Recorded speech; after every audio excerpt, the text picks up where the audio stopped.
todos e a todas. Estamos aqui uma vez mais, né? A nossa lição de hoje, nós pegamos nesse livro do S. Capelli, Reflexões à Sombra da Cruz, pelo espírito de Erasmo. E a nossa lição é a reflexão número 1 desse livro, e se chama Humildade. Eu achei que vem a calhar bem com o tema.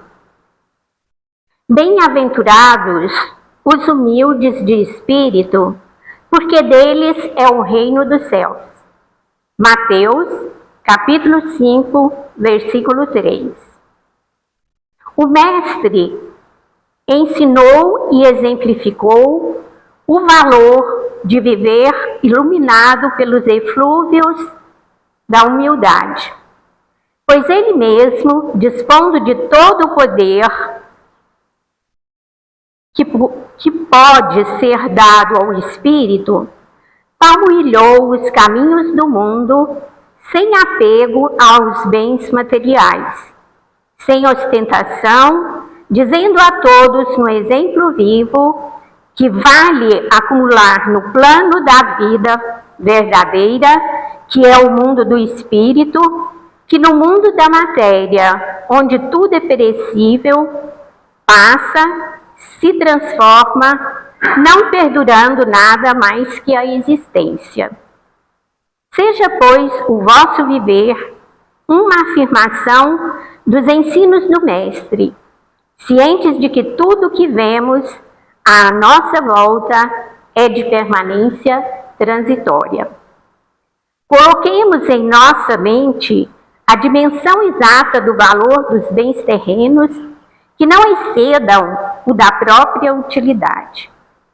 As honrarias, os títulos, o ouro adornam apenas o corpo físico e com ele se findam na tumba, só ultrapassando o peso da lousa fria aos adornos e adereços da alma.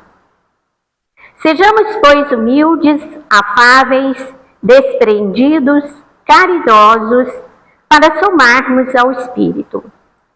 Valorizemos os dons da terra, que são dádivas de Deus, mas o façamos na dimensão exata, sem permitir que o exagero nos leve à insensibilidade e à arrogância.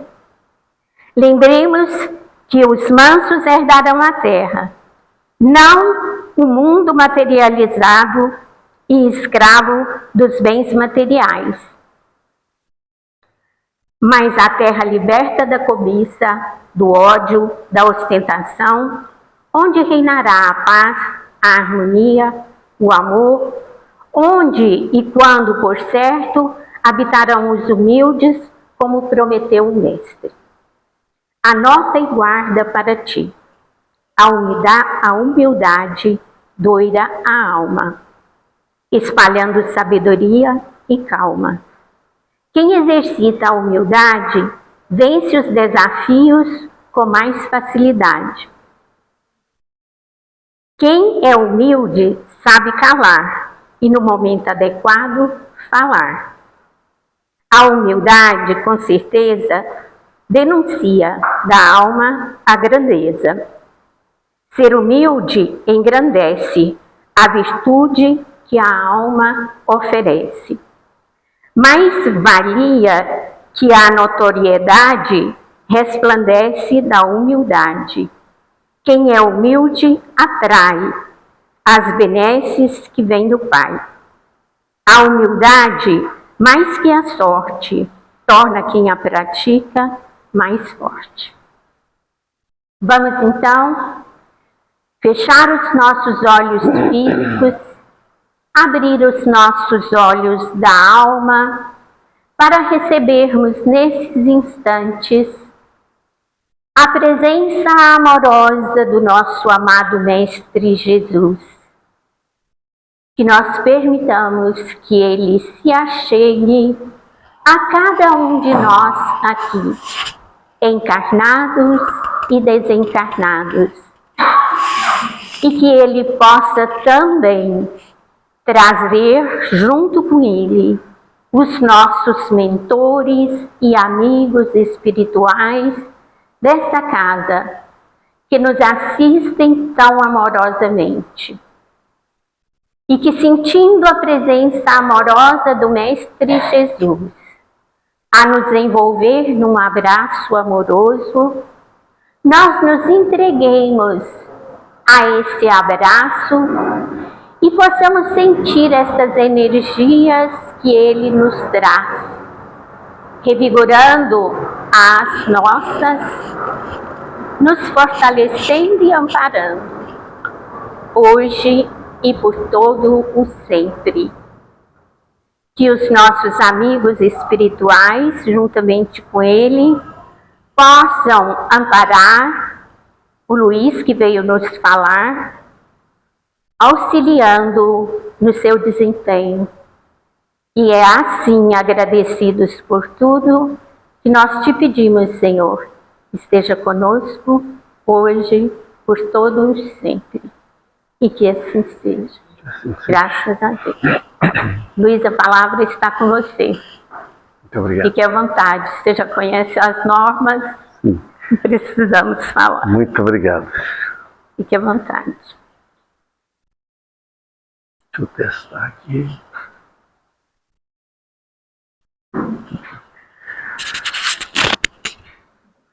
Uma boa noite a todos os irmãos e irmãs.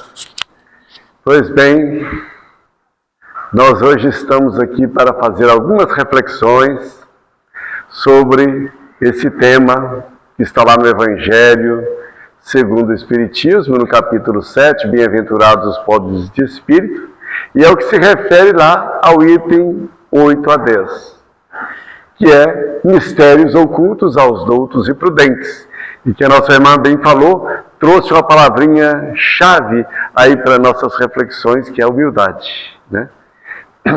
Vamos tocar um pouco nessa questão aí da humildade. Bem, meus amigos, começa então Jesus dizendo, né, através de Mateus, no capítulo 11, versículo 25, disse então Jesus estas palavras: graças te rendo, meu Pai, Senhor do céu e da terra, por haverdes ocultado essas coisas aos doutos e aos prudentes, e a terem revelado aos simples e aos pequeninos. Bom, lá no item 8, né, do Evangelho segundo o Espiritismo, no capítulo 7, Kardec chama atenção para essa singularidade do ensinamento de Jesus, quando ele rende graças ao Pai, né, dizendo que renda-te graças por ocultar, né, ocultar essas coisas aos doutos e aos prudentes, que são considerados, Kardec faz esse comentário, né, faz essa explicação, chama essa atenção, que são considerados pelas pessoas mais aptos na aparência a compreendê-las. Então quer dizer que Jesus rende graças ao Pai, abençoa ao Pai, né, por ter ocultado esses mistérios, né, aos doutos e aos prudentes e ter revelado aos pequeninos. Aí Kardec então diz que esses doutos e prudentes são, na aparência, o povo acha que a pessoa, por ser um doutor, né, por ser um conhecedor das coisas, eles estão mais aptos a entender os mistérios do reino dos céus. Só que tem um detalhe interessante, né? Via de regra, aquele que conhece mais, ele começa a desenvolver, a hora que ele começa a conhecer, ele começa a desenvolver o orgulho e a vaidade, pelo saber que ele tem. E isso acaba que atrapalha demais. Porque ele começa a desenvolver a sua inteligência, a sua razão, seus conhecimentos das coisas do mundo, começa a justificar tudo, dar explicação para tudo, dali a pouco ele começa assim, Deus, não. Sabe, já começa aquele orgulho, aquela vaidade, achar que sabe mais do que os outros e que pode explicar tudo. Então, quer dizer, ele cria um embaçamento na vista, porque o orgulho ele nos impede de enxergar a verdade. Porque a verdade é assim, a verdade é aquela, né? Você vê ali a pontinha do iceberg e acha que está vendo tudo. Já pensou o marujo que olha lá, não, aqui é só um iceberg, é só uma ponta de gelo que está ali. E vai e acha que não, mas aí aquela pontinha que está lá acima do nível do mar, vem lá para baixo aquele imenso bloco de gelo e o navio, puf, bate e naufraga.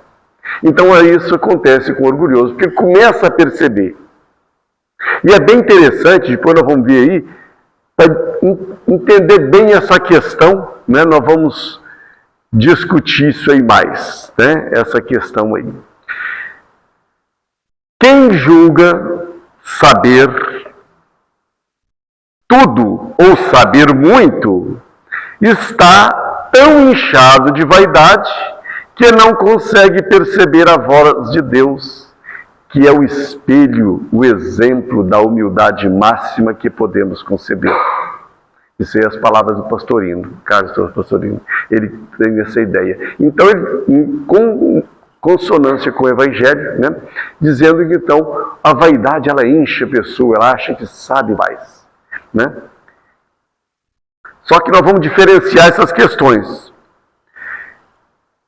e revelá-las, quer dizer, rende graças a Deus, né, por ocultar aos sábios e prudentes e revelar aos simples e pequeninos, que Kardec esclarece, né, serem os pobres de espíritos, os humildes. Então, os humildes é os pobres de espírito. Então, Kardec já faz uma conexão lá com uma das passagens do Sermão do Monte, que é bem-aventurados os pobres de espírito, porque deles é o reino dos céus.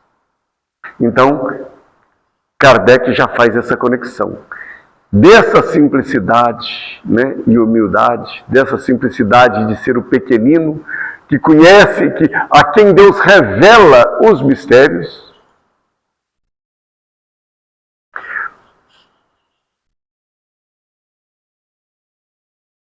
Deixa eu ver, entrou alguma coisa aqui. Que revela os mistérios. Mas olha, será que aí eu chamei a atenção lá?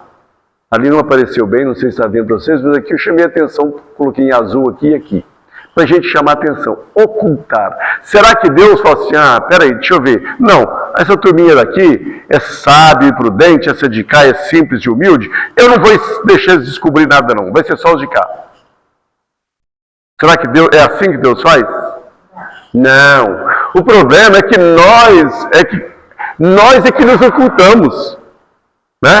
Nós é que colocamos a vaidade, o orgulho na frente do olho, igual a trave que coloca na frente do olho aquele que não vê o cisco, que quer ver o cisco no olho do outro. Então somos nós mesmos, com orgulho, é que nós nos embotamos as nossas percepções. A gente se embota e não percebe. Por quê? Porque a gente... É aquela história, olha, aquele que acha que sabe tudo, ele não aprende mais nada. Porque ele não dá ouvido para ninguém.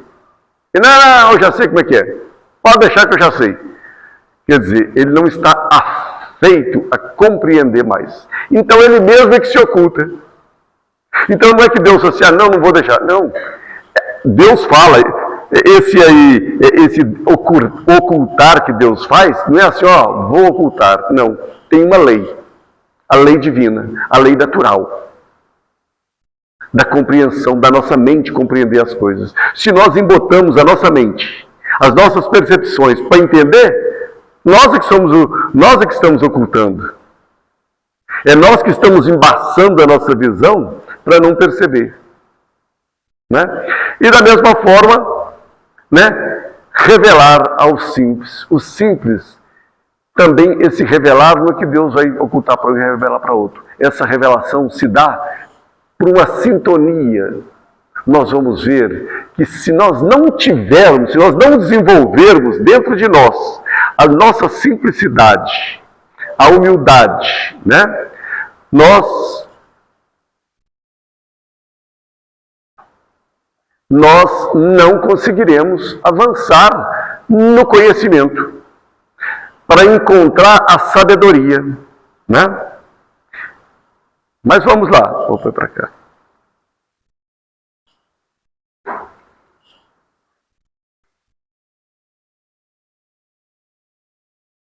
Ajuda nós aqui, que empacou aqui, eu não estou conseguindo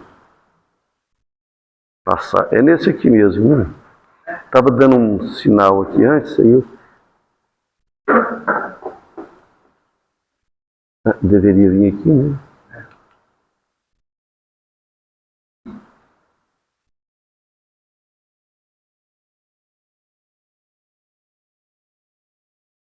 Bom, enquanto ele ajuda nós aí, vamos continuando aqui, né? Então, quer dizer que sim, já chegou. Obrigado. Esses simples e pequeninos são os pobres de espírito, né? Que Kardec chama, que olha, os simples e pequeninos são os pobres de espíritos, que Jesus fala lá na passagem, que são os humildes. E aí a gente vai ver que pobres de espírito, numa melhor tradução, significa assim, aqueles que buscam o Espírito. Então a melhor tradução na realidade, as melhores palavras, aí, segundo o Pastorino, que era professor de grego e latim, está na UNB, e que traduziu os evangelhos direto do grego, foi até lá, conheceu a história, ele era também um conhecedor de filosofia, de história, foi padre, né? Então ele tinha um conhecimento muito grande, e aí se tornou espírita. E aí ele diz o seguinte, que o certo é dizer que o Evangelho queria dizer felizes os mendigos do Espírito. Porque quem mendiga, se eu quiser mendigar dinheiro, eu sou o mendigo do dinheiro, né? Eu venho lá, me dá um dinheiro aí, não é isso? Ah, me dá uma roupa, me dá uma comida. Eu estou então mendigando, eu estou buscando, eu estou querendo as coisas do plano material. Mas se eu busco, se eu me interesso, se eu quero receber os valores do Espírito, eu vou mendigar, eu vou buscar o Espírito. E é lógico, isso aí é até mais lógico, né?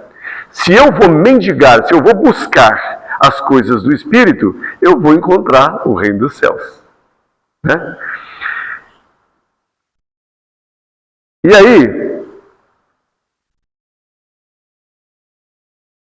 Kardec faz outra observação interessante. E aos doutos e prudentes, está lá no Evangelho, né, segundo o Espiritismo, não quer Deus abrir à força os olhos, dado que lhes apraz tê-los fechados. A vez deles chegará. Então veja bem, que Deus não quer abrir o olho à força, né? Como é que é seu nome? Pedro. Pegar o Pedro para Cristo, já que é Pedro, né? Podemos conversar bastante com ele aqui, que não tem problema, né? Conhece pra caramba o Pedro. Ele era um dos simples e os humildes, o Pedro. Nós vamos ver. Aí eu falo assim, Pedro, tira esse orgulho. Peraí, deixa eu fazer um passe magnético para tirar o orgulho da sua vista, para você enxergar. Tem jeito de fazer isso? Não, porque a educação, compreensão é de dentro para fora. Deus não força a nossa natureza para compreender as coisas. Não é na imposição. É assim, Pedro, eu vou te dar a oportunidade, meu filho, de você aprender. Reencarna mais 1, 2, 3, 500 vezes, mas aprenda. Não é isso? Então, essa que é a situação que Deus faz conosco. Ele não abre os olhos à força. Aí, olha, a vez dele chegará. Olha que coisa interessante. Então, quer dizer que, enquanto a vez dele não chega, ele ainda está interessado nas coisas do mundo, da intelectualidade, da razão humana, e não busca o que excede a isso. Ele vai ter as suas novas experiências em vidas sucessivas para quebrar o orgulho.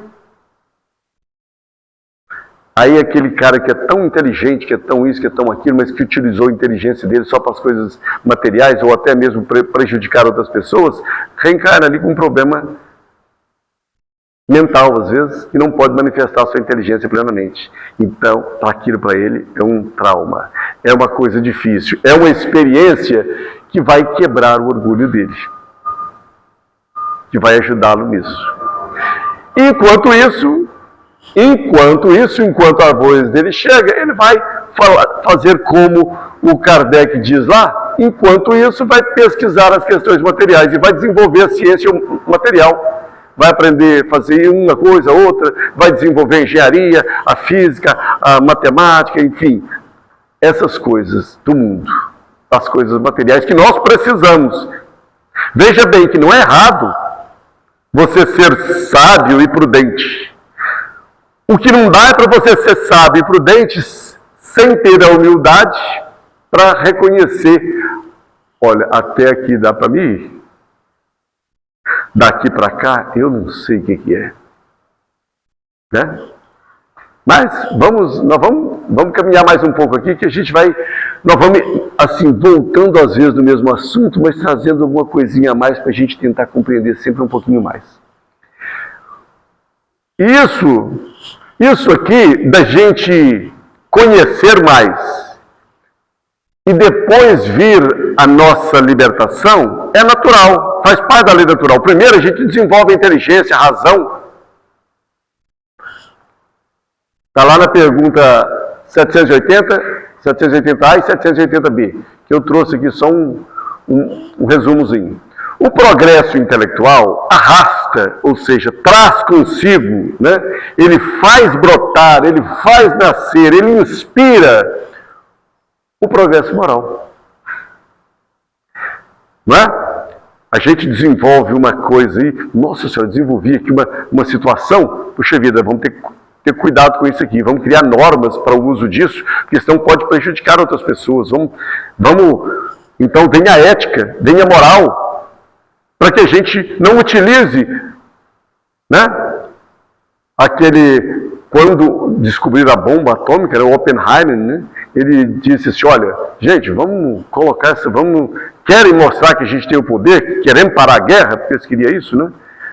Explode ela num lugar que não tem ninguém. Mas só que acontece que aí outras, aí já veio a vaidade, o orgulho, a prepotência, o egoísmo humano, e fez o que fez, explodindo lá Hiroshima, né? E Nagasaki, né? Então, quando a gente progride intelectualmente, a gente sente a necessidade de progredir moralmente. Então, por isso Kardec fala que o progresso intelectual arrasta consigo o progresso moral. Porque você começa a entender mais, aí você já vai começando a querer despertar também o lado espiritual, o lado moral, porque senão, onde é que isso vai dar? Né? Hoje, as grandes potências, elas precisam de começar a conversar, buscar a paz, porque senão nós vamos explodir a Terra, né? Aí não vai para ninguém, né? Então a gente chega num momento que a gente precisa de buscar a paz, né?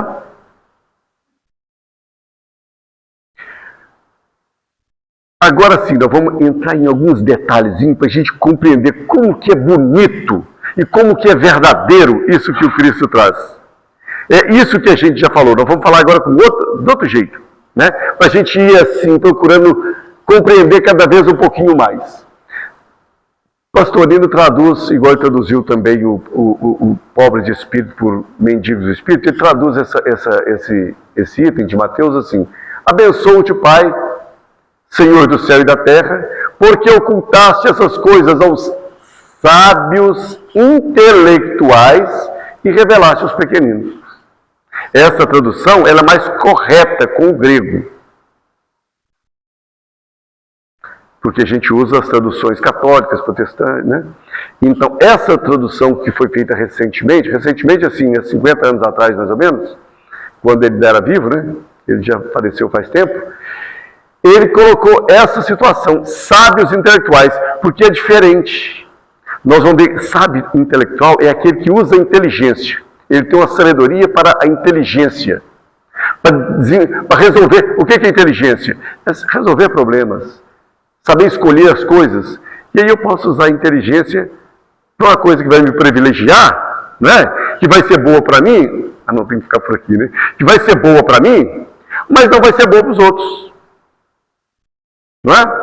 Eu posso usar da minha inteligência para fazer uma negociação com outra pessoa, trazendo um grande prejuízo para ele e uma grande vantagem para mim. E eu não estou nem aí para fulano. Problema dele. Ele desenvolve a inteligência dele para passar os outros para trás. Essa, então, é o desenvolvimento intelectual. Que mesmo que a gente descubra muitas leis aí que sabe usar bem a inteligência, mas se não usar ela para o bem, não resolve. Então, é o saber intelectual.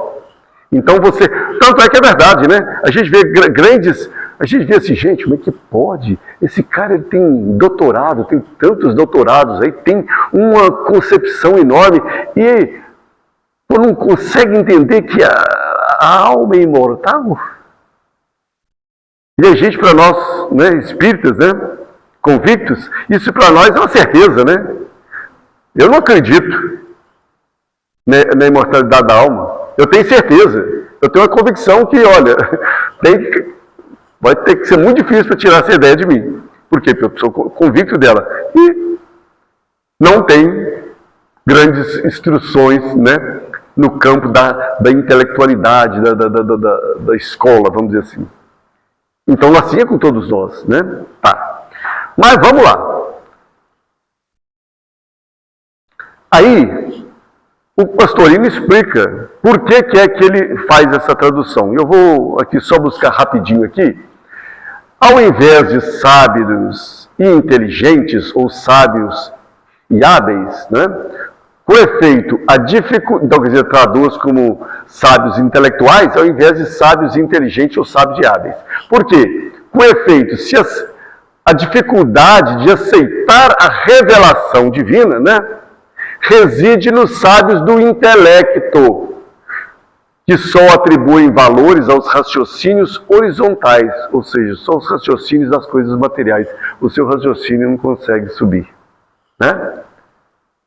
Recusando a intuição, né? A intuição, peraí, não, isso aí já não tem valor para ele.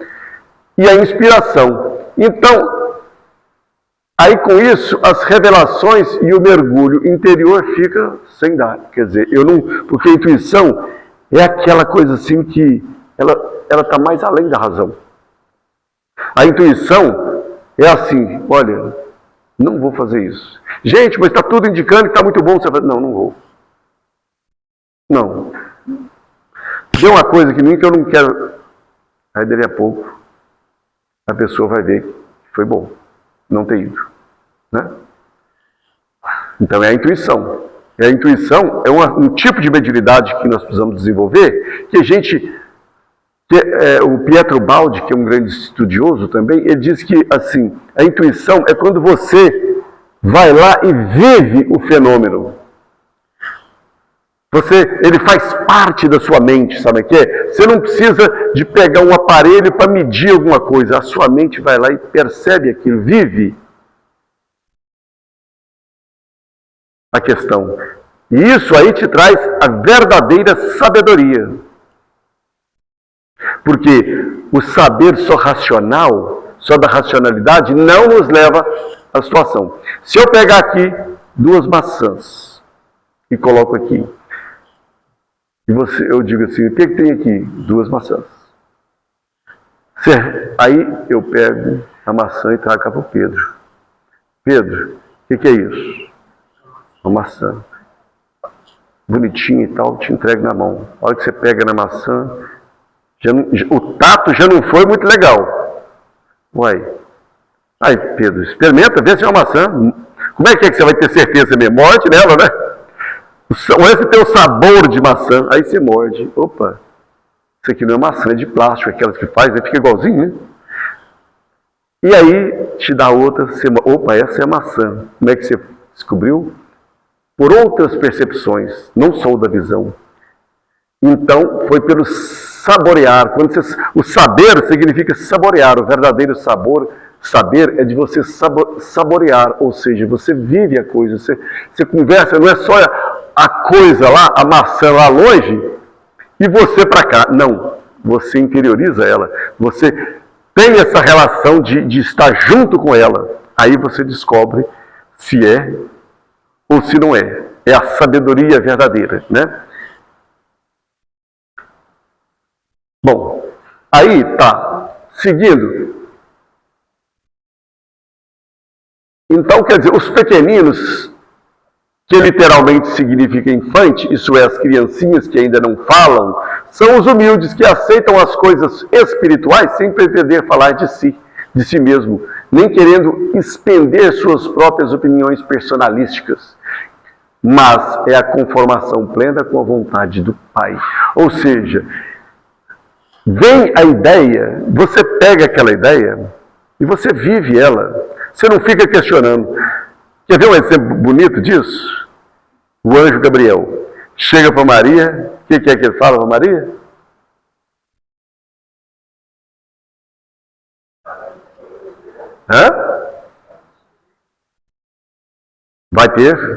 Vai ser o filho, vai ser mãe do Salvador. Senhor, mas como isso pode ser? Deus assim o quer. Seja feita a sua vontade, Senhor. Eis aqui a serva do Senhor. Faça em mim a tua vontade. Ela não questionou.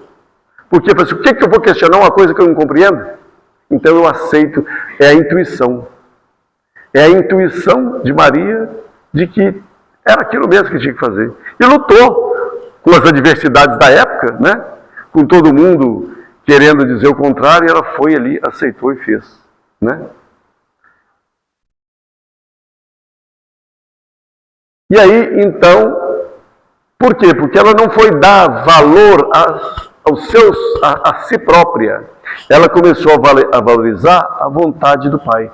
Ela não interessou pela sua vontade, que ela falou assim, a vontade do Pai é muito mais sábia. Então eu vou aceitá-la, né? Tudo me foi transmitido pelo meu Pai. É uma história interessante que é dos budistas, que fala assim, olha, tem 3 salas que a alma humana precisa passar, adentrar nela. Ele chega no mundo, adentra-se na sala da ignorância. E Kardec mesmo fala isso, né? Que nós viemos simples e ignorantes. Não sabemos de nada. Aí a gente começa a viver, a experimentar a vida e vai o quê?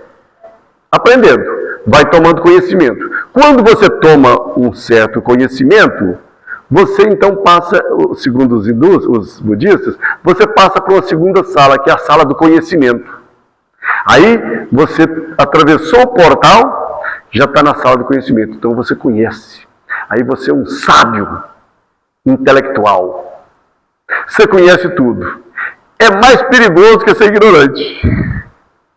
Porque aí você começa a querer mudar as coisas a seu bel prazer, achar que sabe tudo, e aí não evolui. Aí o orgulho vem, a vaidade vem, toma conta e começa a cometer um monte de erros. Aí você se julga um Deus, e Deus não existe. E aí começa a fazer um monte de coisa. E não entra para a terceira sala, né? Ele só vai entrar para a terceira sala depois de muitas encarnações, né? De passar por muitas expiações e provas para cair o orgulho. Aí entra na sala da sabedoria verdadeira, de um saber mais profundo. Aí sim, está apto a ir para o reino dos céus. Os budistas dizem nirvana, né? Para ir para o nirvana. Por quê? Porque já tem a sabedoria. Mas, eu vou fazer aqui uma recapitulaçãozinha, porque essa passagem de Jesus, é interessante a gente colocar ela no contexto que aconteceu, para a gente compreender ela mais ainda. Porque veja bem, voltaram os 72 com alegria, dizendo: Senhor, até os espíritos se submeterem ao teu nome. Isso aí foi quando Jesus colocou os seus discípulos para ir pregar o evangelho e fazer as curas em seu nome. E Jesus ficou lá. E saíram os 72. Aí quando eles voltaram, eles estavam radiantes de alegria. Né? Por quê? Porque, Senhor, até os espíritos se submeteram ao teu nome. E Jesus, aqui eu não vou ler não, para não perdermos muito tempo aqui, mas ele vai dizer: olha, eu estava lá e tal, eu estava com vocês, eu percebi tudo, eu sei de tudo que aconteceu. Né? E aí diz assim: nessa hora Jesus alegrou-se em espírito e disse: abençoo-te, Pai, Senhor do céu e da terra, porque ocultaste essas coisas aos sábios e intelectuais e revelaste aos pequeninos. Sim, Pai, pois assim torna-me bom diante de ti. Então foi nesse momento que Jesus falou. E Jesus se alegrou em espírito. Por quê? Porque ele falou assim: é isso que eu quero. Eu quero que vá com a simplicidade, com a humildade, porque só com a humildade nós podemos ser instrumentos de Deus, porque eles foram instrumentos de Deus para fazer as curas. Ou seja, se fosse um orgulhoso e um vaidoso, isso aí não existe, isso aí não vai acontecer. Mas o simples e o humilde, ele confia, por quê? Porque ele acredita, ele mergulha na intuição e aceita a vontade de Deus e sabe que a vontade de Deus é mais poderosa do que a dele. Aí ele se entrega à vontade de Deus, né?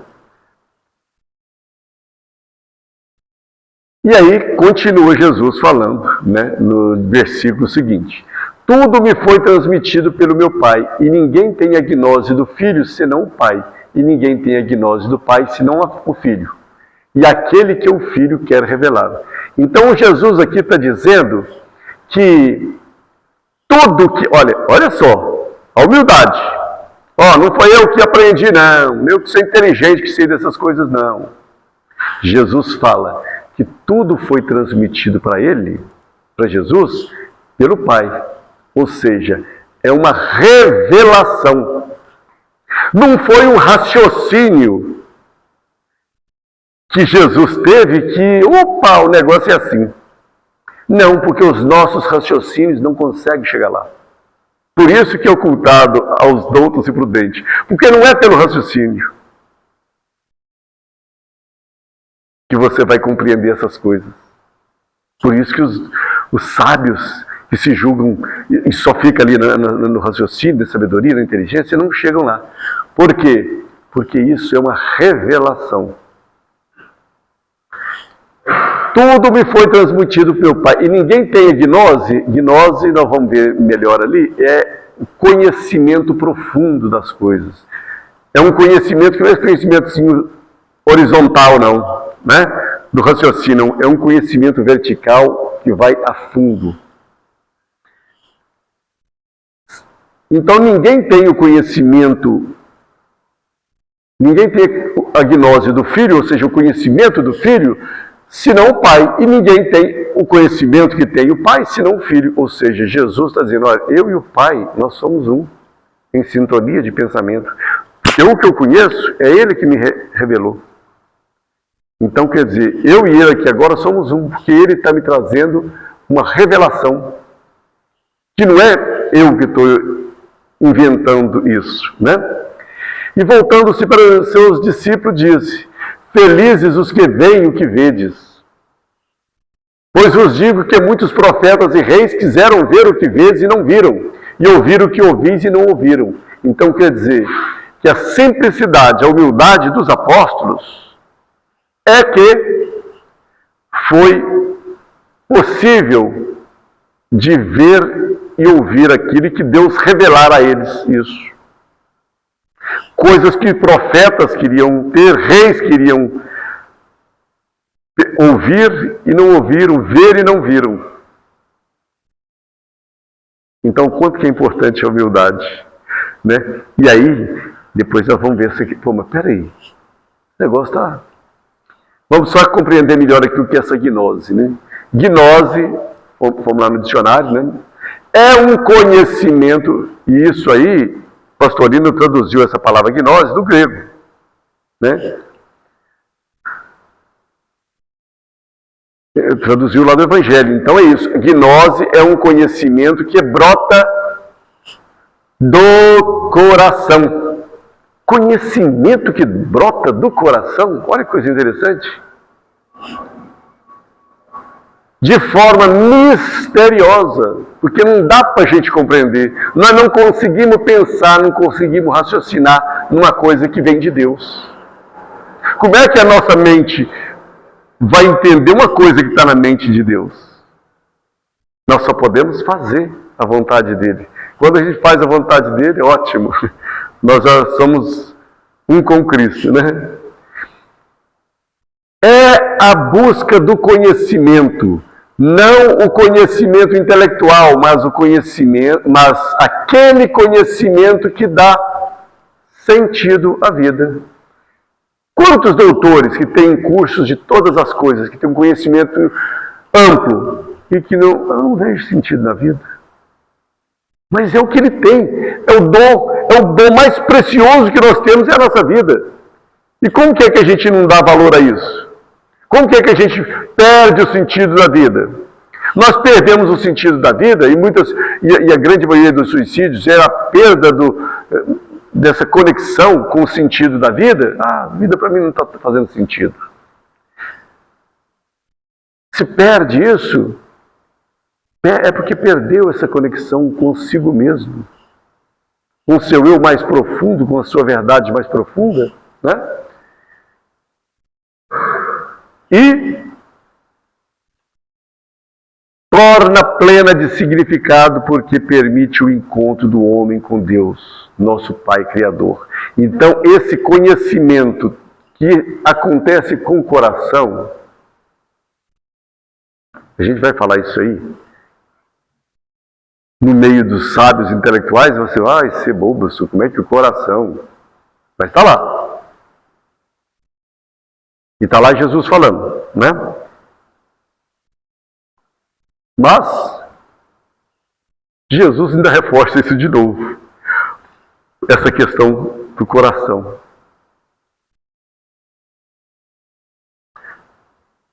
Bom, antes de chegar nesse reforço que Jesus dá aqui, deixa eu trazer uma ideia aqui para vocês.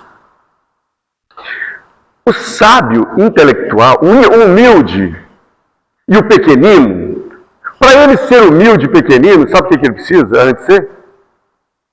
Sábio intelectual. Às vezes a gente vê uma pessoa que é humilde e que compreende muitas coisas, é porque já foi um sábio intelectual na vida passada, senão ele não chegava lá. Ou se ele acha que assim, do nada, a pessoa humilde, a pessoa simples e humilde não significa que é ignorante, que nem é bobo. Hã? Uma sabedoria profunda, que vem do coração, porque daqui do cérebro, ele pensou, já viveu muitas coisas, e agora então ele tem um saber mais profundo. Vocês querem a prova disso? Vou pegar dois exemplos aqui. Do Simão Pedro, agora não é você não, tá? Agora é do Simão Pedro mesmo. Do Simão Pedro e do João Evangelista.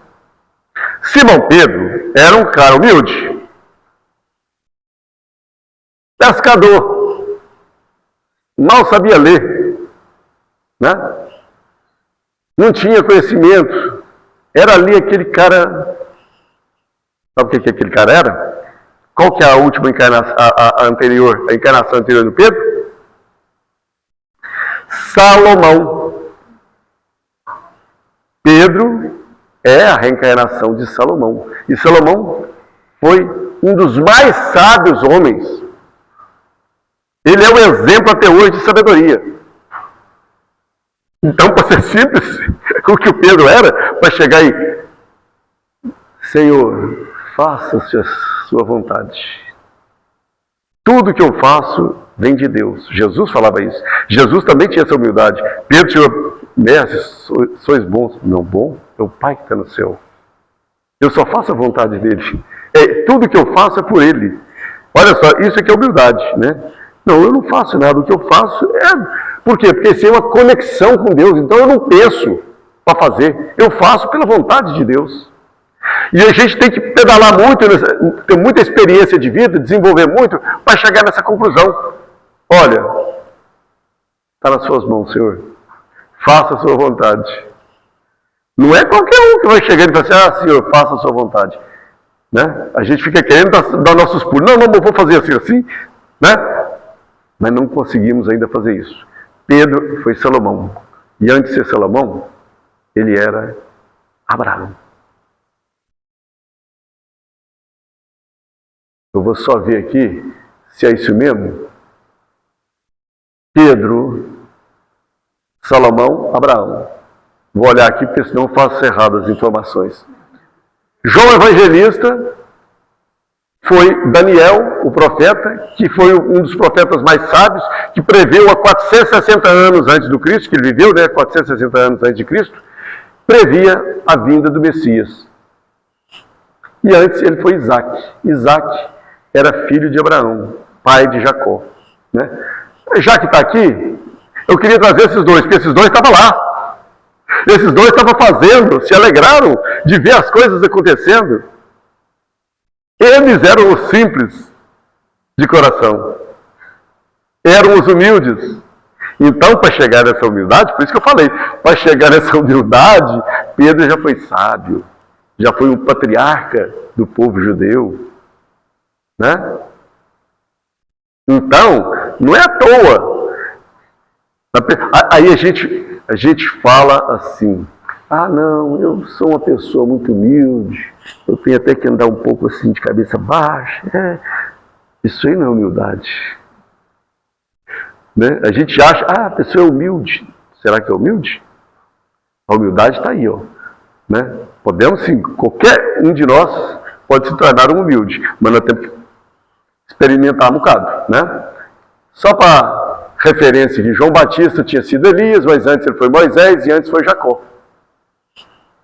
Esse aqui era um grande líder que veio de Capela para auxiliar na recuperação é o pai das 12 tribos, né, de Israel.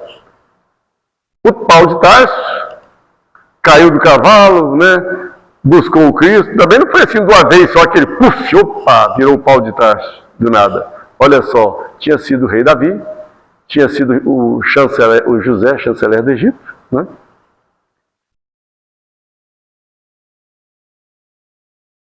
Caramba, cadê? Onde é que eu quero ir? Opa! Então, para encerrar aqui nosso assunto, né? Vamos ver o que Jesus fala de novo, para mostrar essa questão do coração. Em verdade, com a conversa com Nicodemos, né? Quando ele estava aí, Jesus foi falar do que era o seu saber, como é que era a sua sabedoria, como é que era a sabedoria de Jesus. Ele, a gente sabe, não estudou, né? Não estudou e chegou já dando aula.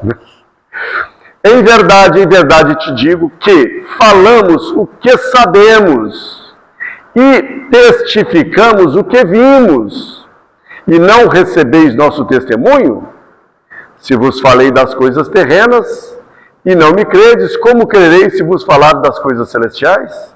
Então veja bem, olha, eu sei o que eu estou falando. Sabe por que eu sei? Porque eu vi. Esses mistérios que eu estou falando, trazendo aqui da lei de Deus, eu sei, porque eu estou falando que eu sei disso, saber do saborear, eu vivi isso. A gente sabe quando vive a questão. Eu vivi essa questão e eu vi com os meus próprios olhos. Eu estava lá, né? E olha só, ninguém subiu ao céu senão aquele que desceu do céu, a saber, o Filho do Homem. Então quer dizer, ele quis dizer assim, que Jesus se dizia o Filho do Homem. Ou seja, eu sou o Filho do Homem porque eu sou o fruto da evolução humana. E ninguém sobe para os céus, ninguém de nós aqui vai subir para os céus se a gente não evoluir de ser humano para um ser divino, para um ser angelical. Sair do reino humano para ir para o reino celestial. Aí sim nós subiremos ao reino dos céus. E aí a lógica diz que aquele senão aquele, quer dizer, ninguém subiu ao céu senão aquele que desceu dos céus. Quem desceu dos céus? Jesus, o Cristo. O Cristo desceu dos céus, veio à terra, né, para nos ensinar isso, tudo isso, né? E uma coisa assim, nós trouxemos o Kardec, trouxemos o Evangelho, né, as considerações de Kardec. Agora vamos pegar aqui uma consideração que está lá nas obras de André Luiz. No capítulo 2 do livro No Mundo Maior, Eusébio fazendo uma preleção, fazendo uma explicação, né, para os alunos que ele foram, né? Aí tem um pedacinho, um trechinho lá que eu tirei e que ele diz o seguinte: enfastiados das repetidas sensações do plano grosseiro da existência. Olha, quando a gente está enfastiado com uma coisa e a gente quer mudar, não, isso aqui, nossa, eu não quero nem ver na minha frente. Não é quando a gente está enfastiado nisso? Comeu muito doce de coco, comeu bastante e, nossa, não, repugna. Então, a pessoa que está enfastiada das repetidas sensações do plano grosseiro, quer dizer, está cansado dessas sensações humanas, né? Aí ele busca, né, olha, em tentar espisar outros domínios, quer dizer, quer mudar de situação, quer deixar essas sensações do plano grosseiro, ou quero crescer um pouquinho, largar essa bagunça que está por aqui desse plano físico, e não está mais me fazendo bem, eu quero melhorar. Buscais a novidade, o conforto desconhecido. A gente quer alguma coisa que é o reino dos céus, a felicidade verdadeira, mas a gente não conhece, é desconhecido para nós isso. A solução de torturantes enigmas, então a gente não tem esse conhecimento. Não consegue resolver esses enigmas da nossa própria vida. Às vezes a gente vê assim, não, mas a vida é um paradoxo. A gente fica às vezes sem compreender como é que resolve essas questões mais profundas da vida, né?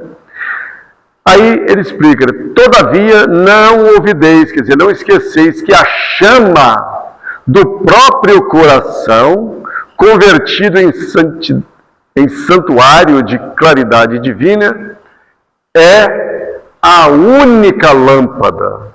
Não é uma lâmpada, não. Ah, não, você pode, com a chama do próprio coração, você pode compreender também. Não, é a única.